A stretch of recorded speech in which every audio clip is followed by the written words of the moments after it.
ఈ రోజున ముమ్మిడివరం నియోజకవర్గం నగర పంచాయతీలోని సుమారు 2 రోడ్లు మనము ఎంపీ ల్యాడ్స్ తో ప్రారంభించుకోవడం జరిగింది.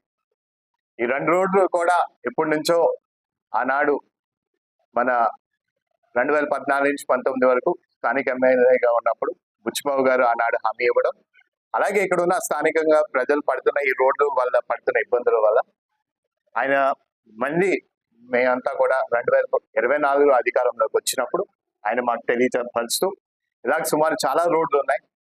ఇప్పుడు అయినా సరే మనము రూరల్ డెవలప్మెంట్ లోని మనకి కేంద్రం నుంచి నిధులు వస్తుంటాయి. దానివల్ల మనం చాలా వరకు ఎన్ఆర్జిఎస్ లోని జల్ జీవన్ మిషన్ లోని అన్ని విధానంగా మనం ఆదుకుంటున్నాం. కానీ నగర పంచాయతీ అయినా మున్సిపాలిటీలోనైనా కూడా వాటికన్నా కొంచెం తక్కువగా రావడం వల్ల ఇవన్నీ వేయలేని పరిస్థితి. మనం కూడా ఇక్కడ ముమ్మిడివరం నియోజకవర్గంలో నగర పంచాయతీలోని చాలా ఎక్కువ వరకు మనము ఎంతవరకు అయినా సరే మనం ఎంపీ ల్యాడ్స్ ని ఏర్పాటు చేసుకోవాలి అని చెప్పి ఆయన ఆదేశాల మేరకు మనం గత ఎంపీ ల్యాడ్స్ లోనే సుమారు 50 లక్షలు మనం కేటాయించడం, దానికి ఆయన ఈ 2 రోడ్లు చేస్తే చాలా బాగుంటుందని ఆయన తెలియపరచడం, దాంతో ఈ 2 రోడ్లు మనం ప్రారంభించడం జరిగింది.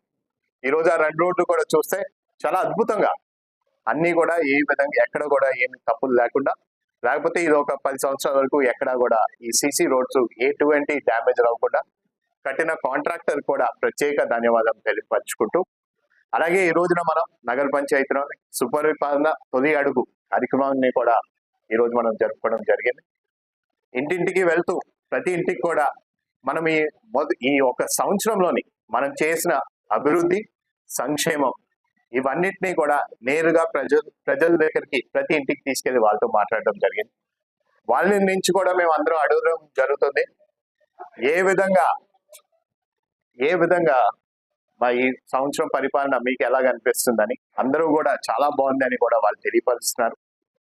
అలాగే మనము ఈ సంవత్సరంలోని మనం ఏ విధంగా అభివృద్ధి కార్యక్రమాలు చేసాం, అధికారంకి వచ్చిన వెంటనే కేంద్రంలో మొదటి బడ్జెట్ కూడా మీరు అందరూ ఒకసారి గమనిస్తే అమరావతికి సుమారు 15,000 కోట్ల రూపాయలు రాజధాని కట్టడానికి మంజూరు చేయడం జరిగింది. అదేవిధంగా పోలవరం పూర్తి బాధ్యత కేంద్రం తీసుకుంటుందని అది కూడా తెలియపరచడం జరిగింది. ఇదే కాకుండా కేంద్రం నుంచి రావాల్సిన అన్ని నిధుల్ని కూడా విడతలుగా రావడం కూడా జరుగుతుంది. ఆనాడు గత సంవత్సరం మీరు ఒక్కసారి గమనిస్తుంటే 2019 నుంచి 2024 అసలు అభివృద్ధి అనేది ఎక్కడా చేయలేని పరిస్థితి. కానీ మీరు చూస్తే అధికారంకి వచ్చినట్టే ఏ విధంగా ఎన్ఆర్జిఎస్ గ్రాంట్లు మన బిఆర్ అంబేద్కర్ కోనసీమ జిల్లాకి రోడ్డు విషయంలోని బాధ్యత తీసుకుంటూ రూరల్ డెవలప్మెంట్ లోని మన ఉప ముఖ్యమంత్రి వాళ్ళు పవన్ కళ్యాణ్ గారు కూడా బాధ్యత తీసుకొని ఖచ్చితంగా రూరల్ ఏరియాల్లోని అన్ని చోట్ల మనం చేసే బాధ్యత మనం తీసుకోవాలి.